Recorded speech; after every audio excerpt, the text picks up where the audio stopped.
BREN Sports at match point. Will TNC leave week 1 winless? Here we go. Indeed, it is a jungle tam starting in orange. Interestingly enough, it will be actually pretty good. It's still pretty good. Either way you go. It is good. And the purple start here.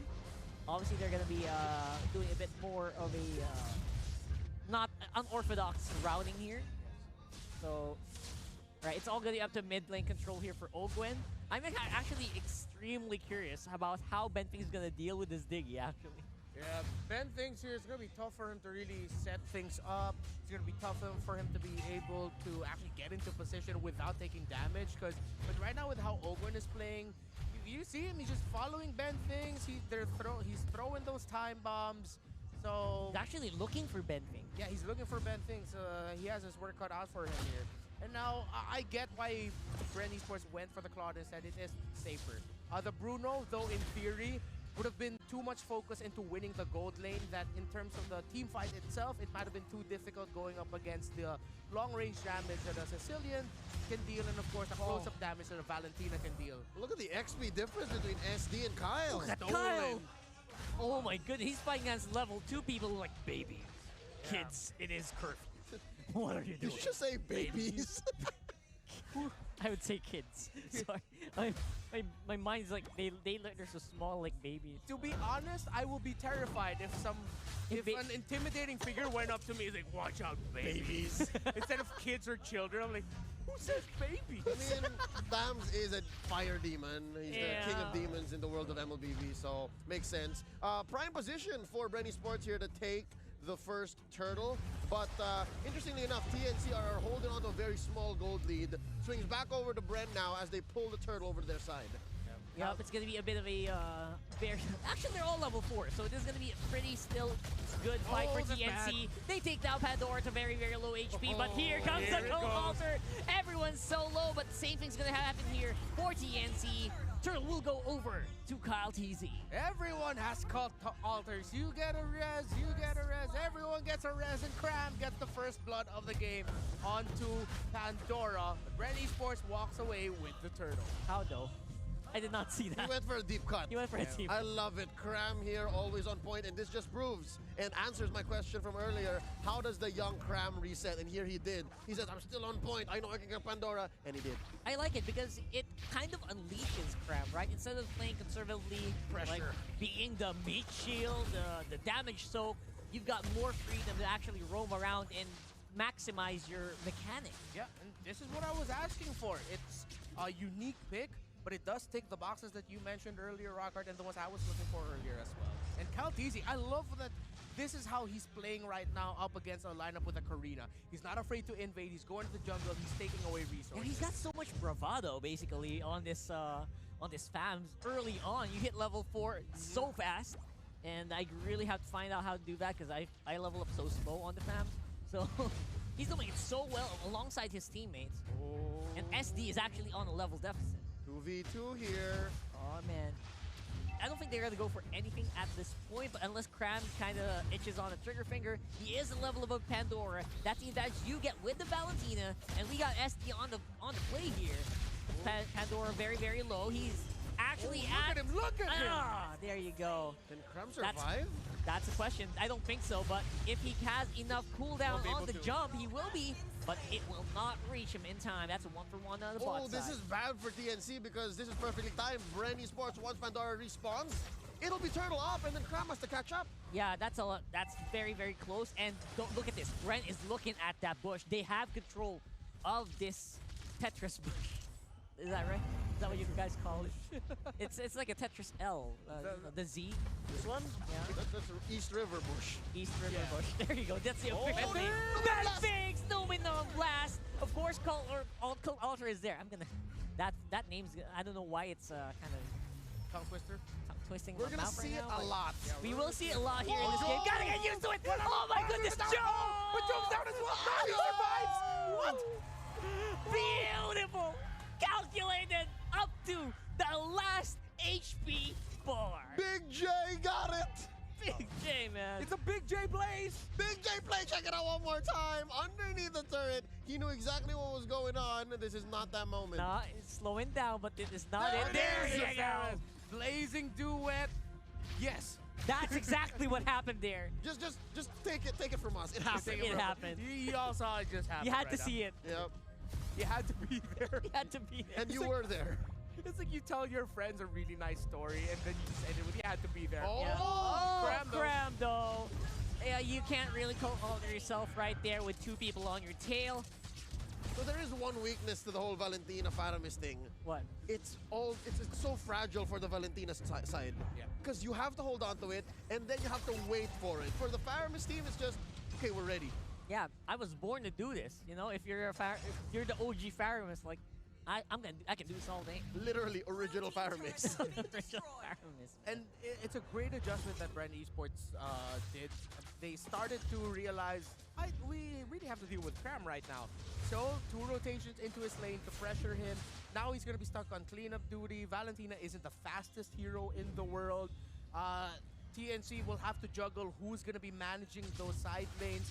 So it's a good call by BREN doing what they did. Instead of pressuring Yasuo, they trusted Jome to do it instead while they went to the bottom lane to pressure Cram. Okay, Jome is on Demon Hunter Golden Staff activation now, so they are going to be roaring and itching to go for those team fights, which they are doing right now on the mid, doing a lot of damage on the Cram at the moment. The Cram, he's feeling a lot more confident, tries to go for a little bit poke, but again, BREN does have control of all these bushes because of those auto time bombs. So fast.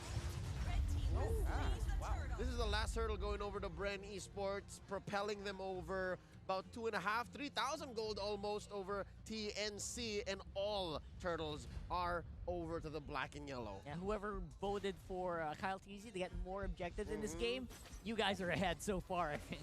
Yep, wait for your phone from Samsung Week 4, all right? Oh, quick skirmish in mid, Pandora. I'm surprised Pandora's doing so well here. He's sitting at 0, 2, and 2. No stacks on his Festival of Blood. That's true, but while that was happening, topside BREN were so busy with that, and they want to get some answers on the Pandoras soon.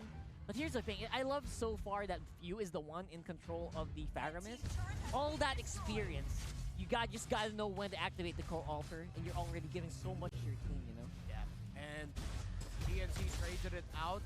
Now a good call for them to go for the bottom lane since they lost the top side. In terms of the gold, BREN Esports does have the lead.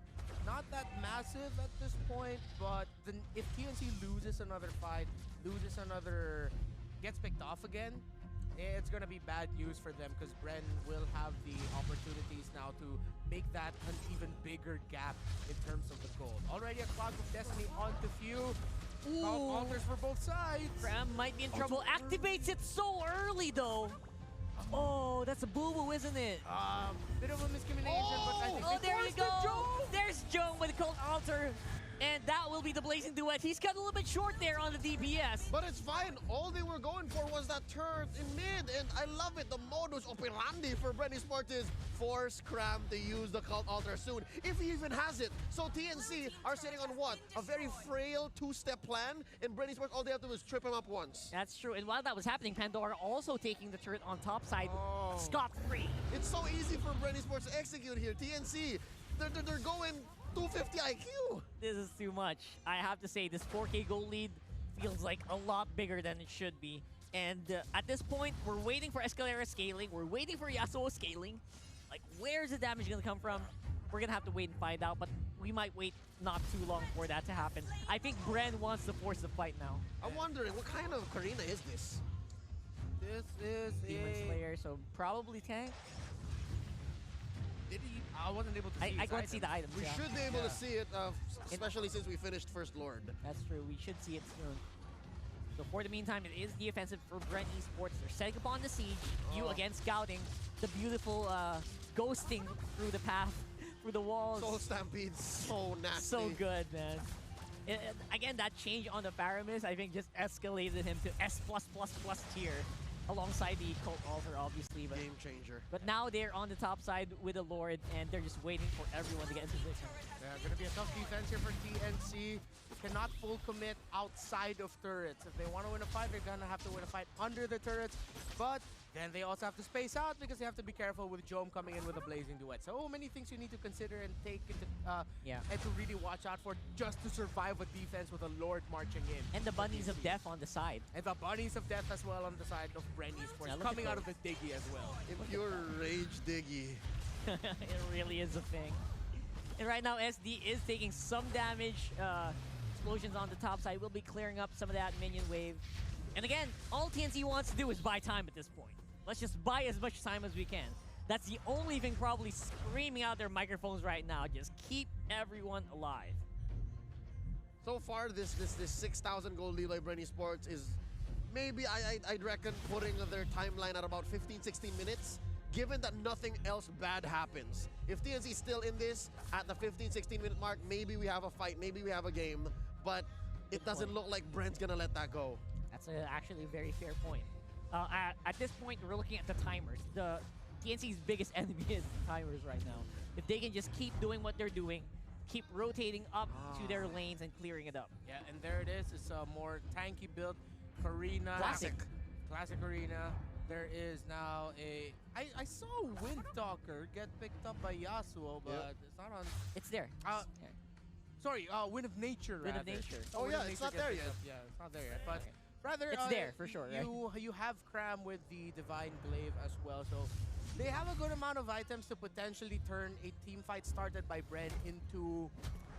TNC survives and they get 2 or 3 kills. They can't go for a big team fight win where they'll wipe out BREN though.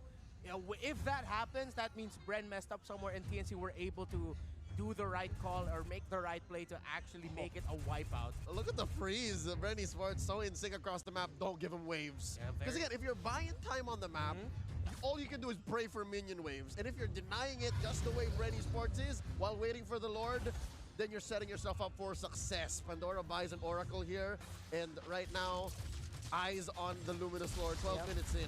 Yep, BREN has made the call. Let's get started. We are tired of waiting. And that Lord going down very quickly because of the Demon Hunter Sword in Jome. And that is also a Claude, so that compounds the damage output. That removes the objectives from the map very, very quickly. I would like to have seen TNC rush the top tower faster. But let's see if Kalatizu will actually be... He stops the minion wave. That's... I think TNC, the reason why they left it is they trusted the minion wave, but then somehow it's still standing. So no gold from that for a while. More like Clutch TZ. That's true.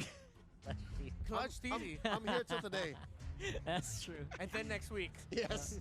Again, camera is panning over the Ogwen earlier, the Bunnies of Death with Impure Rage, as well as the Glowing Wand for sure. I'm sure it's there. We didn't check it, but it's there. And this is just BREN setting up for the big attack. Yeah, which explains why Jome was investing in an Athena shield. He understands that the real threat from TNC would be Cram and Escalera. So again, as the Glass Cannon Claude, that is how they want to set themselves up for potentially the last team fight. It's looking very dangerous for TNC. Now TNC, what are they gonna do? Bunnies searching for their targets right now. And Few as well, getting ready to pull the trigger on the altar. Lord pushes up on bot. We got Jome in the middle. Tower goes down. Gonna be up to them. Again, TNC just reacting to everything that they're seeing on the screen. Clearing up the minion waves. They are gonna let go of the turrets. It's probably going to be the next Lord that BREN Esports will be waiting for, and then they'll end it. Trigger Discipline coming out for BREN. They didn't have the minion waves in the mid lane anymore. That's the only time they would have tried to end it, but they made the most out of it. They left TNC with just 1 turret. That's the same amount of numbers of turrets that TNC has broken in this game. And BREN, they are tired. They don't want to wait for the Lord. They want to go for the offensive. Turret instantly taken out there by the ghost of BREN Esports. Don't really care much about maximizing the use of the Cult Altar. Interesting decision here by BREN. You saw before that final engage underneath the inhibitor in mid. They decided we're not freezing, we're pushing in. 2-step plan there. They wanted to pressure TNC into making a mistake. But wait, Ogwen! Oh, Ogwen finally removing the Diggy from the play. Jome is fighting still. Will have to go in and BMI on out of there. Again, Cult Altar, I think, is still available for Few. BREN could go for another one. All the ultimates expended from TNC, but I think it was well worth it. Nothing comes for free. So again, back to the question of why BREN Sports did just that. They wanted to set up for Lord, and they wanted to make sure that they pushed the offensive. Earlier, they were about 5 or 6K. At 8K, that might have been a magic number, and said, you know what? That's what? 3 or 4 items? We can force this. TNC's not ready for this, but apparently they were. That's why they got the pick off on Ogwen, but the trade off on SDZYZ. And now for TNC, it's bleak. It's a bleak chance that they'll actually be able to contest this Lord. Attempt properly. Yep. BREN already brought it down to half. SDZYZ's too far. He's way too far. He just spawned, and now Lord will go over to BREN as easy as that. Oh, man. And you could see how cautious BREN are of holding on to this lead. They used the ultimate of view just to make sure, just in case TNC had plans to punish BREN Esports, they had the cult alter up. Yeah, this is beautiful actually for BREN Esports. They are systematically taking as much gold from the map as they can. Although we're talking about numbers, the magic number 16 minutes is actually coming up. So TNC, they might be more prepared for the coming team fights compared to where they were 6 minutes ago. Could be, but since then, all inhibitors went down, and Bentings is in trouble! Bentings will be going down here, but not before taking out Pandora. Joan with the DPS on the sides is actually more than TNC can handle. They have to back off a little bit here. Still gonna be an attack for BREN. They got the cult altar. They are not afraid. The Lord and the rest of the team are wailing on the base, and that is all she wrote. That is a 2-0 for BREN Esports in game number 1. The draft alone was a telltale sign that TNC was in trouble. Faramis and Diggy proving to be lethal. A sweep for BREN Esports. That's beautiful, man, I gotta say. And at the moment that BREN knew that they had the